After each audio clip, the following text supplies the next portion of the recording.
अस्सलाम वालेकुम। अब हम चैप्टर 15 का जो पार्ट 3 स्टार्ट करेंगे। दो इंपॉर्टेंट टॉपिक इसके अंदर, डीसी मोटर एंड ट्रांसफार्मर। ठीक है, जनरेटर आपने पढ़ा है, एसी जनरेटर भी पढ़ा है, डीसी जनरेटर भी पढ़ा है। अब डीसी मोटर और जो जनरेटर में बेसिक जो फर्क है वो यही है कि आपको पता है वहां पे हम जो है वो मैकेनिकल सोर्स से एनर्जी जो है वो गेन कर रहे हैं, यानी इलेक्ट्रिक करंट जो है वो गेन करते हैं मैकेनिकल सोर्स की मदद से, रोटेशन देते हैं हमको हमारी। यहाँ पे अपोजिट केस, यहाँ पे हम जो है इसको करंट देंगे और मैकेनिकल एनर्जी जो है वो गेन कर लेंगे। घरों में मोटरें लगी होती हैं, आपको पता है कि हम उनको जो है वो करंट की मदद से जो है वो मूव करवाते हैं, रनिंग में लेके आते हैं और उससे जो है फिर हम एनर्जी लेते हैं, मैकेनिकल एनर्जी लेते हैं। तो ये सिंपल वही चीज है डीसी मोटर। इलेक्ट्रिकल एनर्जी हम इनको देंगे, ये थोड़ा सा अपोजिट है टू जनरेटर। जनरेटर में हम इलेक्ट्रिकल एनर्जी लेते हैं, स्पेशली जो है वो एसी में आपको पता है कि बड़े पैमाने पे हम इलेक्ट्रिसिटी जो जनरेट करते हैं डैम्स वगैरह में, तो वहां पे हम जो है वो मैकेनिकल एनर्जी जो है वो देते हैं और इलेक्ट्रिकल एनर्जी लेते हैं। लेकिन डीसी मोटर के केस में क्या होगा, इनपुट हम दे रहे हैं, करंट दे रहे हैं और मैकेनिकल एनर्जी एज आउटपुट जो है वो हम ले रहे हैं। कि ये पॉइंट आपने ध्यान में रखना। बाकी सिंपल सेटअप वही है, कॉइल के अंदर ही हम जो है वो मैग्नेट रखते हैं परमानेंट, उसके अंदर ही कॉइल जो है वो घूमता रहता है। ठीक है, कुछ चीजें अगर आपने याद रखनी थी बुक से जो है इसको रीड कर लें। डीसी मोटर का इसमें जो इम्पोर्टेंट चीजें हैं, टार्क जनरेट होगा जब वो उसके अंदर घूमेगी। The magnetic field in the motor is provided by a permanent magnet और इलेक्ट्रोमैग्नेट, वो तो ऑलरेडी आपको पता ही है। The bindings of the electromagnets are usually called the field lines. ये एक लाइन याद कर लें, एंड पे लास्ट पैराग्राफ में डीसी मोटर के द फील्ड कॉइल्स में बी इन सीरीज और in parallel to the armature coils. ये सिंपल लाइंस हैं, ये आप ध्यान में रख लें। पर इंपॉर्टेंट जो चीज है यहाँ से, बैक ईएमएफ मोटर। देखें, मोटर को हम दे रहे हैं करंट, हमने एक अप्लाइड जो है वो वोल्टेज दी है, जो नेट ईएमएफ होगी वो अप्लाइड वोल्टेज माइनस उसमें इंड्यूस हो जाएगी। अंडरस्टूड सी बात है, वो इंड्यूस्ड ईएमएफ माइनस करेंगे तो हमें नेट ईएमएफ जो है वो मिल जाएगी। अब आपको पता है V is equal to I R है, यहाँ से करंट किसके इक्वल आ गया, V ओवर आर। तो ये जो नेट ईएमएफ है वो मैं लिख सकता हूँ V माइनस इंड्यूस्ड ईएमएफ, यानी अप्लाइड माइनस इंड्यूस्ड। ये ज़हन में रखना है, ये अप्लाइड है, ये इंड्यूस्ड है, ताकि न्यूमेरिकल आ जाए तो आपको पता होगा यार ये अप्लाइड की वैल्यू गिवन है तो यहाँ पे पुट करनी है, इंड्यूस्ड की वैल्यू अगर गिवन है तो यहाँ पे पुट करनी है। तो आई आर किसके इक्वल आ जाएगा, यहाँ से V माइनस, यानी ये R अगर मैं इधर ले आऊँ, I R is equal to applied minus induced.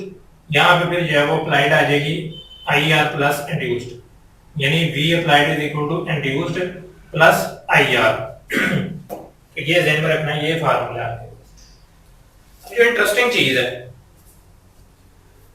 मतलब यहाँ पे आप देखिए आपको दिया जा सकता है ये voltage applied, EMF induced, current आ जाएगा और ये रेजिस्टेंस कॉइल की जो अंदर रेजिस्टेंस है उसकी वैल्यू गिवन हो सकती है। तो ये आपने फाइंड करना है। लेकिन कुछ इंपॉर्टेंट चीजें जो लास्ट पैराग्राफ में लिखी हुई है उनको मैं रीड करता हूँ और आपको एक्सप्लेन भी करता हूँ। वो कह रहे हैं जब मोटर जस्ट स्टार्ट तो back EMF is almost zero.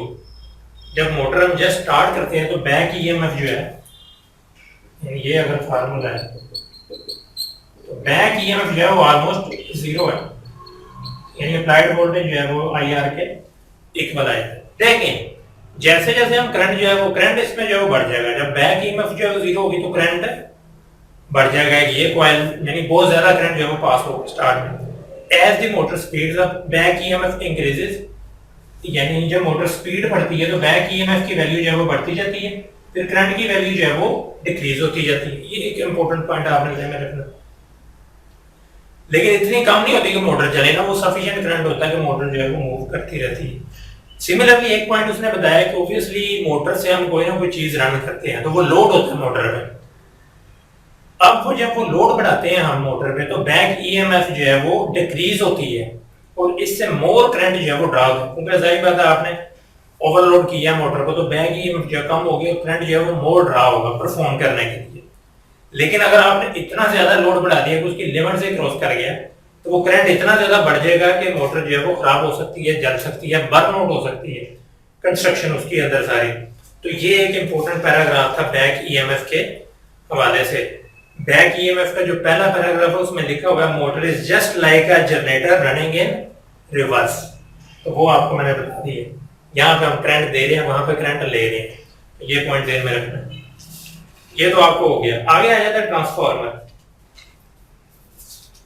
Transformer में भी कुछ इंपॉर्टेंट चीजें हैं जो कि आपने ज़हन में रखनी है। देखें, सबसे पहले तो ये ध्यान में रखें कि दो कॉइल्स हैं, एक को हम प्राइमरी कॉइल कहते हैं और एक को सेकेंडरी कॉइल कहते हैं। एक तो ये पॉइंट आपको ध्यान में आ गया कि दो कॉइल्स हैं, प्राइमरी कॉइल है, सेकेंडरी कॉइल। इसी पे बेस करती हैं इसकी दो टाइप्स, वो हम देखते हैं फर्दर। एनीहो, हमने एसी वोल्टेज जो है वो सप्लाई करनी है एसी की। ये सिंपल मैंने शो किया हुआ है। इसको करंट हमने अप्लाई कर दिया कॉइल के अंदर। शुरू से हम पढ़ रहे हैं कि जब करंट वेरी करेंगे तो फ्लक्स जो है वो चेंज होगा, मैग्नेटिक फ्लक्स जनरेट होगा, वो चेंज होगा। उसके नतीजे में इसमें भी जो है वो मैग्नेटिक फ्लक्स जनरेट होना शुरू हो जाएगा। यानी जो पावर ट्रांसमिट हो रही है, बेसिकली पावर ट्रांसमिट करते हैं ट्रांसफार्मर, तो वो प्राइमरी से सेकेंडरी में ट्रांसफर हो रही है through the changing of flux. जो मैग्नेटिक फ्लक्स है वो चेंज हो रहा है, ये इसका फिनोमेना है। ये तो आपने ध्यान में रखना है। म्यूचुअल इंडक्टेंस में भी हम ये पढ़ चुके हैं। अब देखें, ये जो वोल्टेज है प्राइमरी वो किसके इक्वल होगा, ये म्यूचुअल इंडक्टेंस में हम पढ़ चुके हैं, आपको पता है, ये चीजें हम पढ़ चुके हैं, ठीक है। यहाँ पे तो ऑब्वियसली मैं डिस्कस नहीं करूंगा कि ये फार्मूला आ जाएगा कि चेंज इन फ्लक्स जो है वो इसके इक्वल है। फ्राइडेज लॉ में भी आपको पता है, ये हम देख चुके हैं। Vp is equal to NP primary, P primary है, change in flux with respect to time. लेकिन बैक ईएमएफ, जरी बात इसके अंदर ईएमएफ इंड्यूस होगी ना पहले, तो वो उसको मतलब करेगी, अपोज करेगी, तो वो नेगेटिव साइन। तो बैक ईएमएफ सेम होगी लेकिन सिर्फ नेगेटिव साइन के साथ। तो ये मैंने एक्सप्लेन करना था। अब सेकेंडरी में देखें, सेकेंडरी में भी वोल्टेज इंड्यूस हो जाएगा चेंज इन फ्लक्स की वजह से। तो ये फार्मूला आपने वहां ये ध्यान में रखना है, ये भी फार्मूला आपने ध्यान में रखना है, ठीक है। ये बड़ी इंपॉर्टेंट चीज है जो कि आपने पॉइंट देखने हैं। अब देखें, इसको मैं इस पे डिवाइड करूंगा तो ये रिलेशन आ जाता है। ये एक वेरी वेरी इंपॉर्टेंट रिलेशन है कि यानी ratio of number of turns of secondary to the number of turns of primary is equal to voltage in secondary coil divided by voltage in primary coil. ये point आपने जो है वो ध्यान में रखना, इंपॉर्टेंट वन है। स्टेप अप ट्रांसफार्मर क्या होगा कि अगर सेकेंडरी कॉइल की टर्न्स ज्यादा होंगी प्राइमरी से तो वो स्टेप अप ट्रांसफार्मर होगा। इसी रिलेशन को आप इस तरह भी दे सकते हैं, अगर V सेकेंडरी है, सेकेंडरी के इर्द गिर्द जो वोल्टेज है, तो ये रिलेशन बन जाएगा।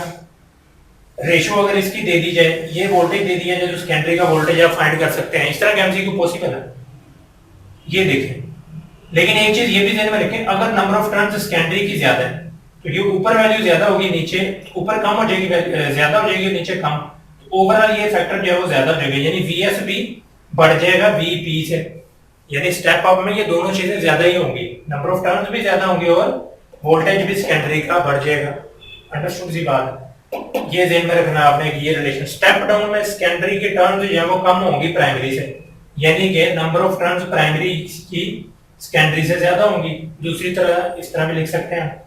और VS जो है वो लेस देन होगा VP, यानी VP जो है वो ग्रेटर देन होगा VS से, V सेकेंडरी वोल्टेज। तो ये स्टेप डाउन की कंडीशन है, ये भी एक इंपॉर्टेंट पॉइंट है। अब आ जाती है पावर की बात। तो इसलिए हमने पावर जो है वो ट्रांसमिट करनी है। आपको पता है कि सिंपल जो प्रोसेस हम यूज करते हैं पावर ट्रांसमिशन के लिए, उसमें जो इंपॉर्टेंट चीज है, आइडियल केस में तो इनपुट जो हम दे रहे हैं, इनपुट ऑब्वियसली हम क्या दे रहे हैं, जो IP प्राइमरी और उसका वोल्टेज इनपुट पावर, तो वो आउटपुट के जो है वो इक्वल आएगी, यानी सेकेंडरी और सेकेंडरी का करंट। ये फार्मूला भी आ गया, VP over VS is equal to IS over IP। आप देख रहे हैं ये इनवर्स रिलेशन है, इधर भी आप देख रहे हैं इनवर्स रिलेशन है। होता क्या है कि पावर आउटपुट जो है वो ऑलवेज जो है वो लेस देन होती है, आउटपुट जो है वो ऑलवेज लेस देन है इनपुट से ड्यू टू पावर लॉस। अब वो पावर लॉस को हम कम करने के लिए हम क्या करते हैं कि हम जब वोल्टेज बढ़ाते हैं सेकेंडरी में, कॉइल में वोल्टेज जो बढ़ा देते हैं तो करंट जो है वो रिड्यूस होता है। ये आप रिलेशन से भी ये यहाँ पे देख रहे हैं, वोल्टेज बढ़ाएंगे तो करंट जो है वो रिड्यूस करना पड़ता है, हम वोल्टेज को बढ़ा देते हैं ताकि पावर जो है वो कम से कम लॉस हो। क्यों बढ़ा देते हैं, क्योंकि आपको पता है पावर किसके इक्वल है, I square over R। Voltage बढ़ाएंगे करंट कम होगा, तो ये जो वायर के अंदर हीटिंग इफेक्ट जनरेट होता है जिससे पावर जो है वो डिसिपेट और लॉस हो जाती है, I स्क्वायर R। क्योंकि रेजिस्टेंस को तो ऑब्वियसली हम कम नहीं कर सकते, वो बहुत ज्यादा हैवी वायर ट्रांसमिशन के लिए यूज करनी पड़ेगी, जो कि पैसे भी ज्यादा लगेंगे, तो पैसे भी बचाने हैं हमने ताकि हमारा जो है वो काम भी चलता रहे। तो ये आप देख लें कि P is equal to I square R। तो हम करंट को जो है वो रिड्यूस करेंगे तो पावर ओवरऑल जो है वो मिनिमाइज होगी। लेस देन, इसीलिए कह रहे हैं कि आउटपुट जो है वो ऑलवेज लेस देन होगी इनपुट से। अब लास्ट पे एक इंपॉर्टेंट चीज है कि ये जो लॉसेस आते हैं ये क्यों आते हैं, तो ये दो रीजंस हैं जो लॉसेस ट्रांसफार्मर में आते हैं मेन। जो टेक्निकल पॉइंट ऑफ व्यू से हम देखें, एक एडी करंट होता है,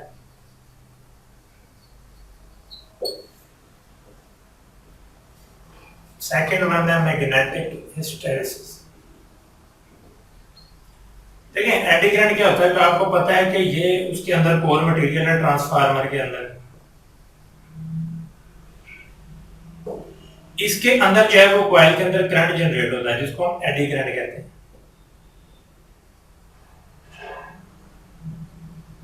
होता क्या है कि एडी करंट की डायरेक्शन ये है, फॉर एग्जांपल तो ये फील्ड लाइंस है, ये फील्ड लाइंस इस कोर मटेरियल के अंदर जनरेट होंगी। आपको पता है आयरन कोर मटेरियल हम यूज करते हैं, फील्ड लाइंस इसमें जो है वो जनरेट होंगी।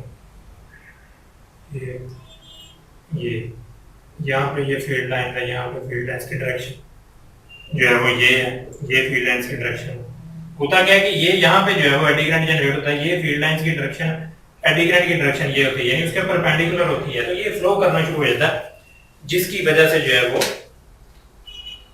इंड्यूस करंट जो सेटअप हो जाता है जिसको हम एडी करंट कहते हैं, ये बेसिकली इंड्यूस्ड करंट होता है, ये परपेंडिकुलर हो जाता है फ्लक्स के। तो इस वजह से जो है वो पावर जो है वो डिसिपेट हो जाती है और हीटिंग इफेक्ट जो है वो जनरेट होता है इसके अंदर। एक तो ये पावर लॉस हो गया, इसको हम मिनिमाइज इसी तरह कर सकते हैं कि जो कोर मटेरियल है उसको लैमिनेट कर दें हम अच्छी तरह, इस कॉइल और ये जो कोर मटेरियल है शीट के जरिए, ताकि करंट फ्लो ना हो। एक तो ये पॉइंट हो गया। सेकंड वन है हिस्टैरिसीस लॉस जो होता है, वो होता है कि energy expended to magnetize and demagnetize the core material in each cycle of the AC. आपको पता है कि एसी में जो है वो अल्टरनेटिंग करंट है, मैग्नेटाइज होगा डीमैग्नेटाइज होगा, मैग्नेटाइज डीमैग्नेटाइज, उसके लिए भी एनर्जी लगेगी, उसको हम हिस्टैरिसीस लॉस कहते हैं। तो वो असल में जो है वो इन दो चीजों की वजह से पावर लॉस होती है। एंड पे इंपॉर्टेंट चीज है कि आपने एफिशिएंसी फाइंड करनी है पावर आउटपुट, पावर की जो ट्रांसमिट हो रही है transfer, power output divided by power input, इसको हम मल्टीप्लाइड कर देंगे 100 से। तो ये एफिशिएंसी का फार्मूला, ये भी आपने याद रखना है। एंड पे 2-3 लाइनें मजीद वो लिखता है कि इसको हम मिनिमाइज करना चाहते हैं पावर को। एक तो वही है कि कोर को असेंबल कर दें शीट के साथ, मटेरियल के साथ। इससे क्या होगा कि जो लिमिटेशंस एडी करंट या वो फ्लो नहीं करेगा। उसके अलावा वो कह रहा है the resistance of primary and secondary coil should be kept to a minimum, कि प्राइमरी और सेकेंडरी कॉइल की जो है रेजिस्टेंस मिनिमम रखें। As power transform from primary to secondary takes place through flux linkages, so the primary and secondary coil should be wound in such a way that flux coupling between them is maximum। यानी हम इनकी resistance जो है वो ये जो flux change की वजह से इनकी रेजिस्टेंस मिनिमम करेंगे तो फ्लक्स चेंज जो लिंकेज हो रहा है वो मैक्सिमम होगा, तो उससे पावर फैक्टर जो है वो कम जो है वो लॉस होगा।